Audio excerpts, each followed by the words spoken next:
nor'easter blew in on Sunday and took away summer. On Monday during the storm, a passenger fell off of a Steamship Authority ferry near Woods Hole.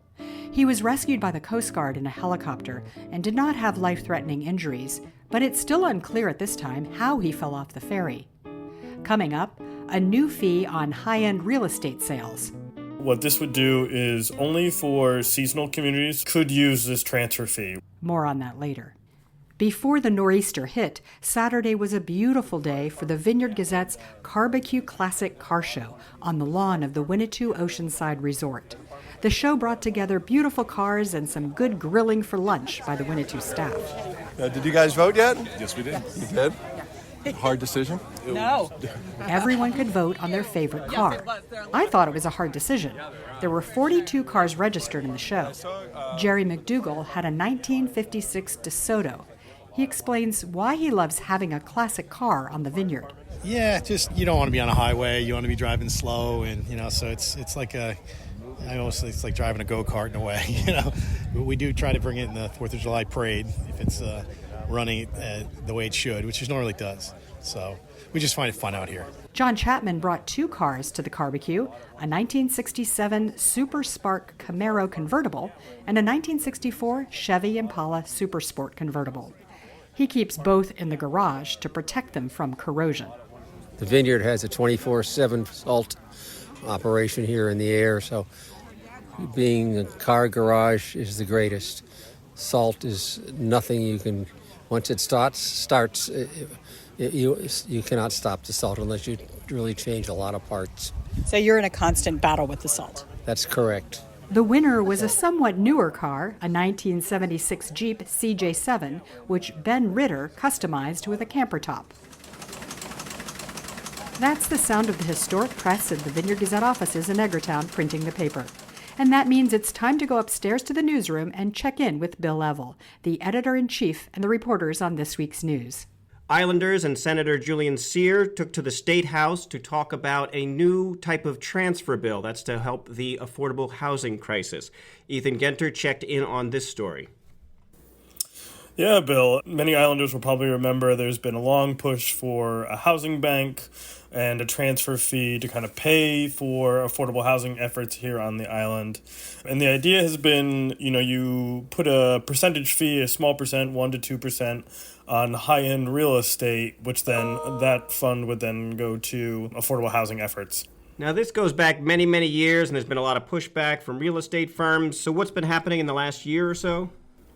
So the new thing that's happened is Senator Cyr filed a bill that more tailors the efforts that have been kind of opposed in the past in hopes that this can now get through. What this would do is only for seasonal communities, so like the Vineyard, Nantucket, most of the Cape, expected that the Berkshires could be involved in this, could use this transfer fee where this kind of small percentage would be taxed onto homes of over $1 million, and then that money would go directly towards housing efforts here on the island. And funding for housing has really been kind of the big issue. They say, you can give us every tool you want, but if we don't have money to implement these things, it doesn't really help all that much. Now, the idea with just doing sort of targeted seasonal communities, it won't have the whole sort of state real estate agencies sort of pushing back against it. Is that the idea?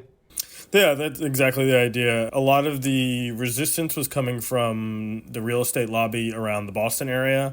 So I think the state has recognized that we are different than other places around the Commonwealth. And so I think Julian Cyr is, with this new bill, trying to say, okay, if you're acknowledging that we're different, then maybe you can give us this different tool that you've been resistant to hand over to everyone.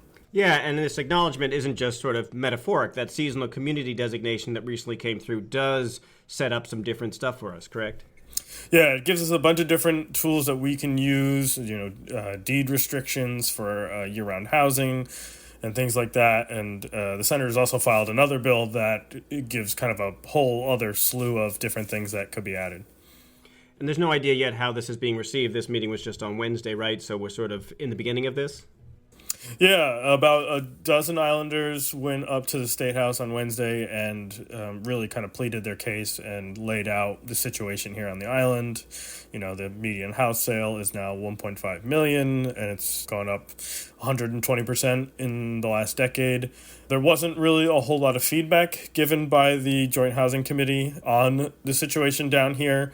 That's not strange. They often just kind of take testimony. They ask usually some clarifying questions.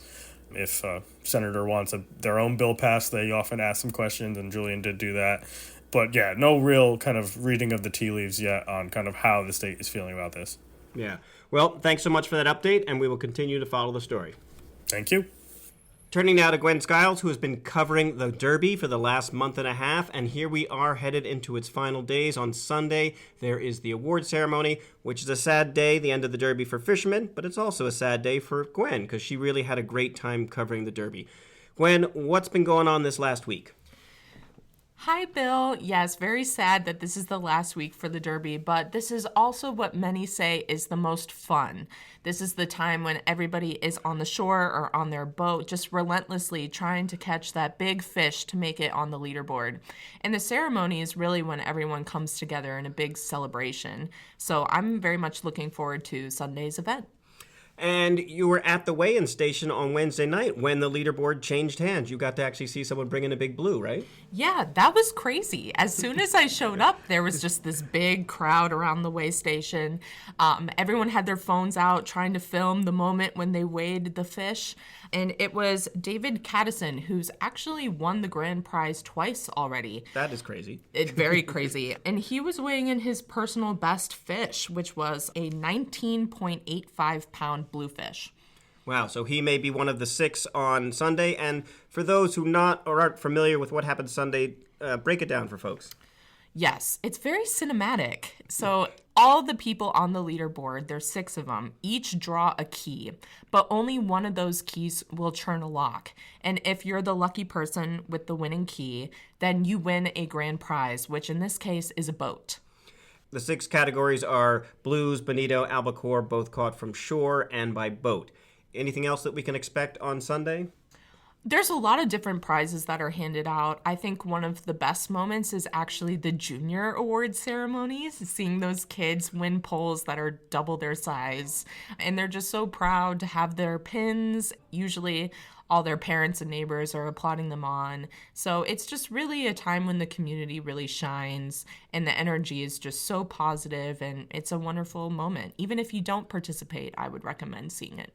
Yeah, I loved in your piece, you talked to Cooper Jilks, who we talked to a lot for Fishing Stories, who runs Coop's Bait and Tackle, and he's on a team with his granddaughter this year, right?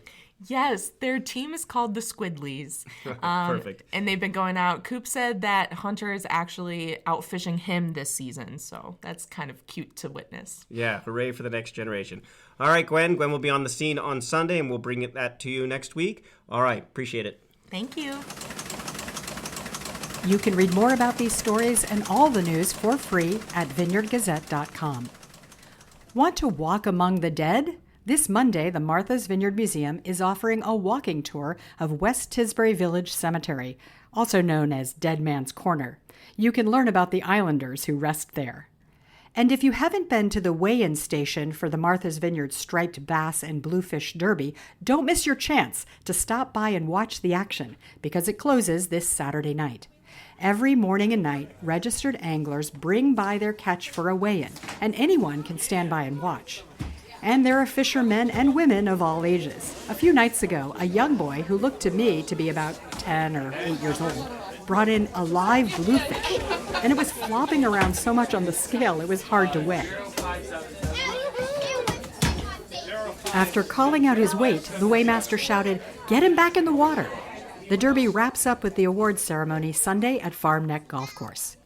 Now for some fishing wisdom from master fisherman, taxidermist, and author, the late Janet Messineo. She's speaking about her experiences fishing the Derby with her friend and fishing mentor, Jackie Coutinho. But we fished everywhere. We fished Gay Head, we fished Lobsterville, we fished Chappaquiddick, wherever we fished West Chop, we fished the whole island. He taught me to fish the whole island. Thanks to the Martha's Vineyard Museum for that interview with Janet Messineo, who died last year.